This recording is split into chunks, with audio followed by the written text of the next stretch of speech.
Buenos días, hoy te voy a mostrar cómo cambiar entre botones o gestos de navegación en Oppo K13 Turbo.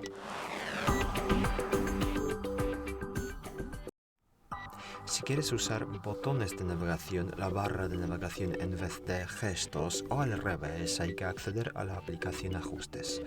Luego de aquí, en Ajustes, seleccionamos la pestaña Sistema y Actualización, es una de las últimas opciones de aquí, y luego pulsamos aquí la segunda opción, Navegación del sistema. Y aquí, como ves, se pueden activar botones o gestos en un clic. Si quieres activar gestos, también puedes activar todo el tutorial de cómo usar los gestos. No lo vamos a hacer, pero en cada caso, pues más abajo configurar el estilo de navegación. En el caso de los botones, como ves, por ejemplo, se puede cambiar el orden, la disposición de botones. Y bueno, después de marcar y configurar estas opciones de aquí, si sales de aquí, el cambio ya está introducido. Muchas gracias por ver el vídeo, dime tu comentario abajo, suscríbete al canal. Hasta luego.